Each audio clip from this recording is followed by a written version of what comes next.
Today I am going to explain the regulation of kidney function. Now let you know that the kidney is responsible to produce urine, and the urine contains poisonous compounds which are produced in the metabolic process of the body, and also the amount of the urine, so that is also fixed. I told you it is 1 to 1.5 liter per day. Now if more amount of the urine is also produced or the less amount of the urine produced, so that means some abnormal functioning of the kidney. So how the kidney is regulating the amount of urine and which organs they are responsible for controlling the function of kidney. So one is the osmoreceptor and the second is the heart, and the third is the JGA site. Now osmoreceptor, these are all the different type of the cell, because you know that the human body, so that is made up of millions of cells. And the osmoreceptor, these are all the special type of the cell, and they are activated or stimulated by change in blood volume, body fluid and the ionic balance. Because the amount of the blood, so that is also fixed in the body. In female you can find out there is a little bit less amount of the blood is there in comparison to the male. Similarly also the body fluid, so the amount of the fluid also should be constant. For example, if there is the excessive loss of the body fluid, then the fluid from the outside it is given to maintain the balance. And the ionic balance means the different type of the ions which are either present in the blood or in the body fluid, so that balance also should be maintained for the transport of the material between the cell and the outside the cell or the inside the cell. Okay, so when there is any kind of the change either in the blood volume or the body fluid or the ionic balance, then these also receptor cells which are present in the body, now they are getting activated. And when they are activated, now the signal it goes to hypothalamus. Hypothalamus, that is a part of the brain. And now the hypothalamus, it can release the hormone, so that is either ADH, antidiuretic hormone, or the hormone, so that is the vasopressin. So by the release of the hormones, the water, so that is reabsorbed from the distal tubule. Yesterday I explained you that the nephron is having a descending limb, then the loop of Henle, then the ascending limb. So the ascending limb, so that is called the distal tubule. And in the distal tubule there is no reabsorption of the water. But in different conditions, what is happening, if the amount of the body fluid or the amount of the urine, so that is less, then you can find out from the distal convoluted tubule also the water, so that is reabsorbed, so that the amount can be maintained. And if there is increase in the body fluid, then the osmoreceptor they will go to switch off mode. Now they will stop functioning. Okay, and the ADH also affect the kidney function. Now the ADH which is also produced by the hypothalamus, so that is also regulating, it is not only regulating the osmoreceptor and also it is regulating the functioning of the kidney, so that the kidney now it can produce a normal amount of the urine. Now the second organ, so that is the heart. Now if there is more blood supply to auricle of the heart, if there is more blood supply, then you can find out the pressure on the heart or the auricle will be more. And in that condition, there is release of AMF factor. The heart is releasing a factor which is called the AMF factor, and by the release of this factor, there is the dilation of the blood vessels, vasodilation. Vasodilation means you can find out the diameter of the blood vessel will be more.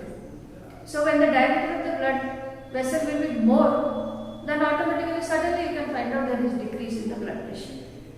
Because suppose for example you take a drain which is narrow and you take another drain which is having a broad diameter, then the flow will be easier in the drain which is having a broad diameter than in comparison to the narrow, if the amount of the water will be same in both the drains. Okay, तो यहाँ पर भी वैसे ही हो रहा है, blood vessel जिसका diameter कम है, अगर यहाँ पर प्रेशर ज़्यादा है, तो अगर वो एक्सटेंड हो जा रहा है तो ऑटोमेटिकली यहाँ पर प्रेशर जो है ये फॉल हो जाएगा. Okay, so this is the way how the heart is controlling, and also the receptor they are also functioning.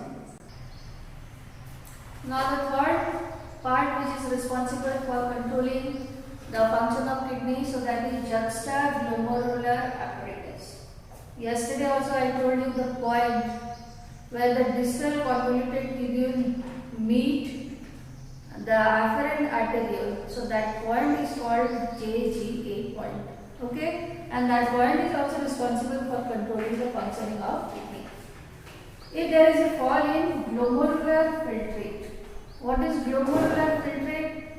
When the blood is entering into glomerulus and the ultrafiltration process is going on in the glomerulus, then there is formation of the primary urine. So that primary urine is called glomerular filtrate. Okay. So if there is a fall in the glomerular filtrate, if the amount is less, there is less formation of this primary urine. Then what will happen? Now this point can produce renin.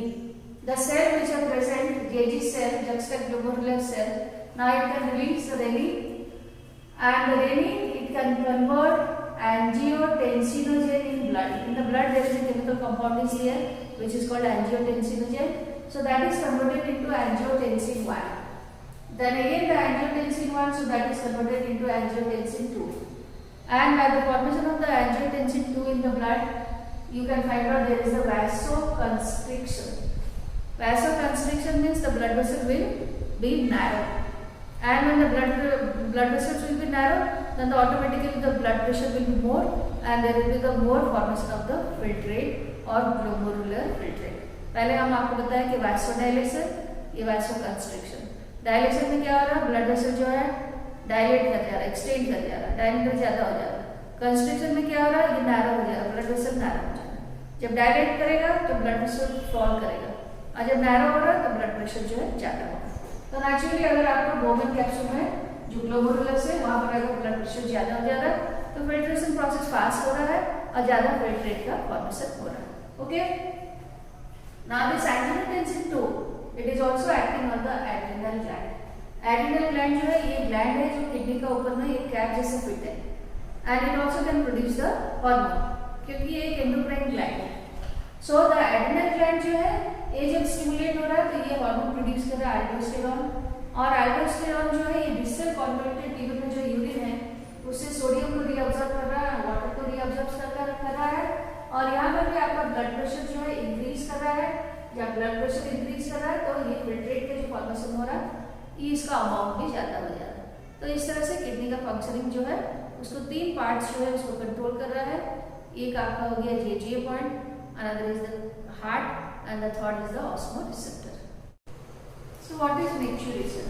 Micturition is the process of release of urine. So that is called micturition. Okay. And the voluntary signal is given to nervous system. Now if you want to pass urine, then voluntary means by your own wish.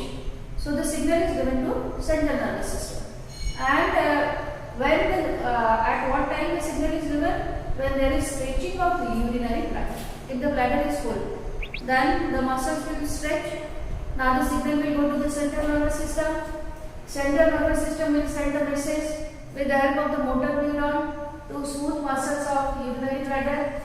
Then bladder will contract, force or the pressure is created on urine. Then the sphincter which is located at the end of the urethral opening, so that will open or the relax. Then the urine, so that is expelled. So this is the way how the micturition is taking place. Now what are the physical characteristics of urine? Per day we are expelling 1 to 1.5 liter of the urine.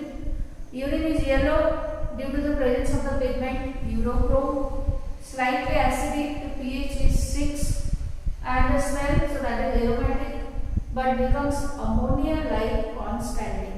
Now if you keep urine for a long period of the time, then you can find out the ammonia like smell will develop. Okay, so these are all the physical character of urine. Different factors are responsible in variation in the amount of urine which is produced. And what are the factors? The factors are diet and water uptake, physical activity, day and night factor and environmental factor. So the diet, if the diet is rich in protein and you are consuming more amount of the water, then the amount of urine produced will be more. Then if the physical activity is more, then the amount of the urine which is produced, so that will be reduced. Because in that condition there will be sweating and loss of water. Now during the daytime more amount of the urine is produced and at the night time because of the low arterial pressure, less amount of the urine is produced. The environmental condition, they are also responsible. If the temperature is high, then less amount of the urine is produced because of the sweating. And if the temperature is low, for example in the winter, to maintain the body temperature, more amount of the urine will be produced. So these are all the factors which are responsible for controlling the amount of urine.